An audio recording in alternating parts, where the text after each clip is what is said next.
चलिए तो शुरू करते हैं आज का चैप्टर जो कि है एग्रीकल्चर। एग्रीकल्चर मतलब खेतीबाड़ी, खेतीबाड़ी और खेतीबाड़ी। तो यहाँ हम आज पढ़ेंगे कैसे खेत से निकला हुआ सामान, कैसे खेत से निकली हुई क्रॉप्स जा कर के फैक्ट्री में कुछ न्यू चीज़ बन जाती है, न्यू थिंग बन जाती है। जैसे मैगी बन जाती है, बिस्किट्स बन जाती है ना, शुगर बन जाती है, और फिर वो कहाँ आती है, घर तक आती है। तो ये सब चीज़ें हम पढ़ेंगे आज। तो this transformation from plants to finish goods involve three types of economic activities, primary, secondary and tertiary. और इसी चीज़ को कहाँ से, जो खेत में पेड़ उगाया गया उससे लेकर के बिस्किट बनाने का सफ़र, जो आपको घर पे बिस्किट खाने मिल रही है, वो कैसे होता है, क्या होता है। तो वो तीन तरीके से होता है, तीन स्टेप्स में होता है। पहला होता है प्राइमरी, फिर सेकेंडरी और फिर टर्शरी। तो पढ़ते हैं प्राइमरी। प्राइमरी क्या होता है? Primary activities, it includes all those connected with the extraction and production of natural resources। मतलब वो सारी एक्टिविटीज जो किसमें, जो इन्वॉल्व करें, इन्वॉल्व मतलब जिनके अंदर क्या है, जो एक्सट्रैक्शन से जुड़ी हो। एक्सट्रैक्शन मतलब कुछ भी चीज़ निकालना, ज़मीन को खोद के निकालते हैं। जैसे तेल निकालते हैं, क्या निकालते हैं? Crude oil. क्रूड ऑयल अपना पेट्रोलियम गैस है ना, पेट्रोलियम गैस, डीजल, ये सब निकालते हैं। कोल निकालते हैं, कोल माइनिंग देखी होंगी आपने, है ना, वो जो पिक्चरों में भी दिखाई जाती हैं, बड़ी बड़ी माइंस होती हैं, उसके अंदर कोल से निकाला जाता है ना। तो ये सब चीज़ें क्या होता है, इसी को एक्सट्रैक्शन कहते हैं, किसी भी चीज़ को अर्थ के अंदर से निकालना, है ना। अर्थ मतलब समझ रहे हैं, ज़मीन, ज़मीन के अंदर से निकालना, उसको एक्सट्रैक्शन कहते हैं। और and production of natural resources. Production मतलब जैसे उगा रहे हैं, जैसे खेत में गेहूं उगा रहे हैं, चावल उगा रहे हैं। तो आपने पौधा बना के रख दिया क्या? नहीं ना, आपने तो बीज डाला, और उगाया किसने? प्रकृति ने, नेचर ने उगाया। किसने उगाया? नेचर ने, ठीक है।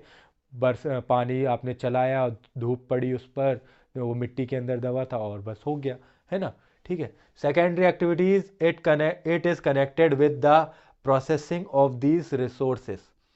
It connected with the processing of the resources मतलब क्या हुआ कि वो किससे कनेक्टेड है? यही जो प्राइमरी गुड्स जाता है, इसी को क्या करा जाए, प्रोसेस किया जाए इसी के ऊपर, और नई चीज़ बना दी जाए। जैसे अगर गेहूं गया है, गेहूं गया है, आटा गया है, गेहूं का आटा बन के गया हुआ है, तो बिस्किट्स बन के निकल रहे हैं, है ना, है ना, बिस्किट्स बन के निकल रहे हैं, तो कुछ नई चीज़ गई है। गन्ना खेत से गया है, शुगर फैक्ट्री, शुगर केन की फैक्ट्री में, वहाँ पर शुगर निकल रही है, शुगर बन के निकल रही है। तो गन्ना दिखने में कुछ और होता है, शुगर दिखने में कुछ और होती है, बिल्कुल अलग ही चीज़।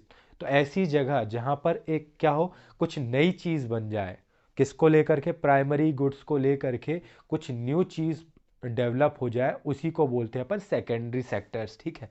और जैसे एक ओर्स वगैरह निकाले, ओर्स वगैरह ज़मीन से निकाले, और मतलब क्या होता है? और मतलब होता है जिसमें क्या हो, मेटल्स, नॉन मेटल्स, है ना, जिसमें छोटे मोटे मेटल्स, नॉन मेटल्स पाए जाते हैं, उसको ओर बोलते हैं, ठीक है। उसमें मिट्टी के साथ और भी चीज़ें होती हैं, तो वो निकाल करके वहाँ से स्टील बनाते हैं, ठीक है। तो ये सब किस में आता है? सेकेंडरी एक्टिविटीज़ में आता है। Tertiary activity, tertiary activity, it provide support to the primary and secondary sector through service. तो क्या बोला गया है कि जो टर्शरी एक्टिविटी है वो क्या देती है? सर्विस देती है। सर्विस मतलब समझ रहे हैं, प्राइमरी और सेकेंडरी के लिए जो कनेक्ट करती है। जैसे रोड हो गई, आप खेत से लेकर के फैक्ट्री तक, गन्ने आपने खेत में कटाई हुई गन्ने की, अब उसको कहाँ जाना है? शुगर केन फैक्ट्री में जाना है, तो उसके लिए भी रोड चाहिए। तो वो ट्रांसपोर्टेशन जो हो रहा है वो भी टर्जरी सेक्टर में आता है। कम्युनिकेशन, आप यहाँ बैठे हुए हैं अमेरिका में, कैलकाटा में, कोलकाता में, अपने चेन्नई में, है ना, जम्मू कश्मीर में, नेपाल में, कहीं पर भी आपके दोस्त हैं, रिलेटिव्स हैं, आप उनसे बात कर पा रहे हैं, तो किससे हो रही है? ये भी आपको क्या दे रहा है? सर्विस दे रहा है, ठीक है। तो ये होता है सर्विस सेक्टर भी कहा जाता है इसको। तो ट्रांसपोर्टेशन, कम्युनिकेशन और भी चीज़ें आती हैं इसके अंदर, ठीक है। 2/3 of the population is still dependent on agriculture.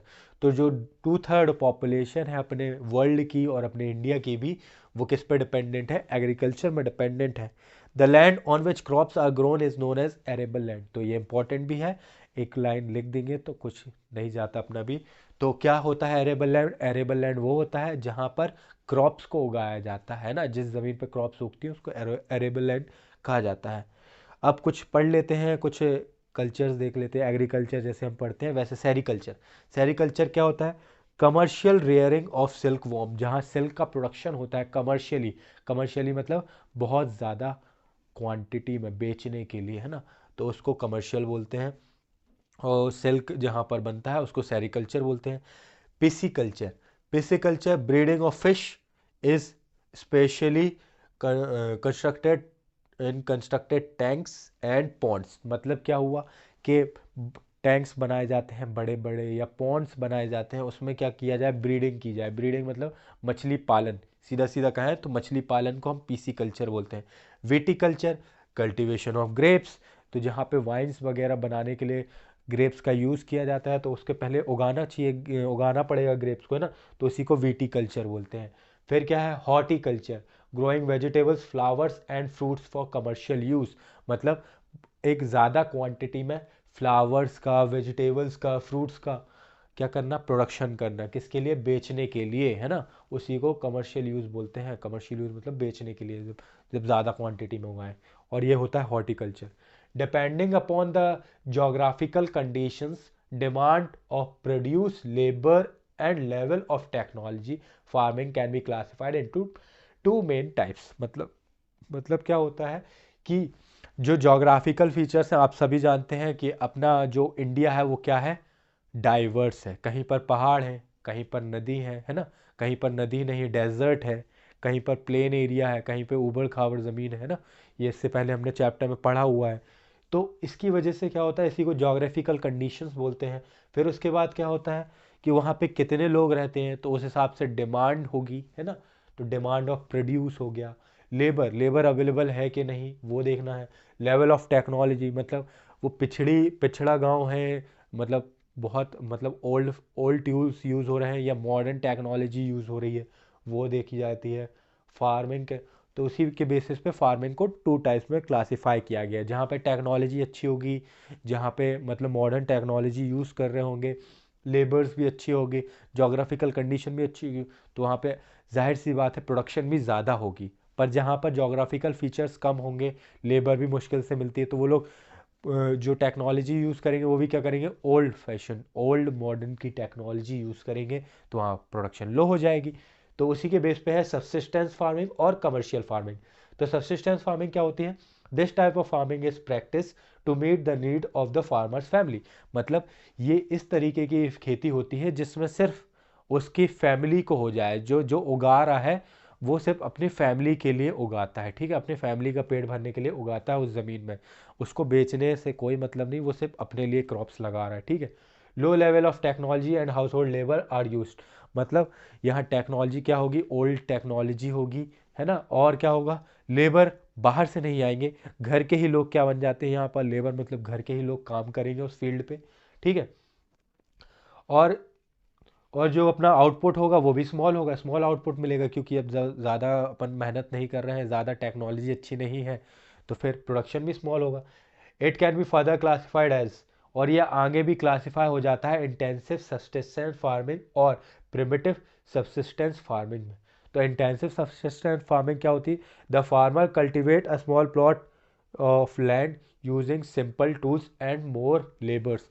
तो मतलब जहाँ पर लोग ज़्यादा होते हैं, बस टूल्स क्या होते हैं, पुराने ज़माने के टूल्स होते हैं, सिंपल टूल्स होते हैं, जैसे कुल्हाड़ी हो गया, और वो कुदरा हो गया, कुदरा अपन बोलते हैं जिससे ज़मीन खोदते हैं, है ना, तो इन सब चीज़ों का यूज़ करते हैं, ठीक है। और ये छोटे से खेत में होता है, छोटे से खेत में, इसमें जो मेन क्रॉप है वो क्या है, राइस है, rice is the main crop, और बाकी चीज़ें भी होती हैं, मेज़, है ना, मेज़, ग्राम, वीट, ये सब भी होते हैं। और क्या होता है, intensive subsistence agriculture is prevalent in the thickly populated areas, और ये कहाँ पर होता है, जहाँ पर ज़मीन कम होती है खेती की, और लोग होते हैं ज़्यादातर, क्या होते हैं, मतलब आसपास सिटीज़ वाले एरिया में देखें अगर, वहाँ पर क्या होता है, छोटे छोटे खेत होते हैं, ज़्यादा बड़े खेत नहीं होते हैं, जैसे आंगन बराबर या पार्क वगैरह बराबर खेत हो गए, तो उसमें वहाँ के खेतों में ये वाली फार्मिंग होती है, क्योंकि वहाँ पर क्या है, पॉपुलेशन है बहुत ज़्यादा, सिटी है तो खेत छोटे छोटे हैं, तो बस क्यों मॉडर्न टेक्नोलॉजी यूज़ करना, क्यों पैसा खर्च करना ज़्यादा, और ये फार्मिंग हो जाती है आसानी से। ठीक है, तो इसके आगे हम पढ़ेंगे primitive subsistence farming next episode में, तो बने रहिएगा। थैंक यू, लाइक करें, शेयर करें एंड सब्सक्राइब करें।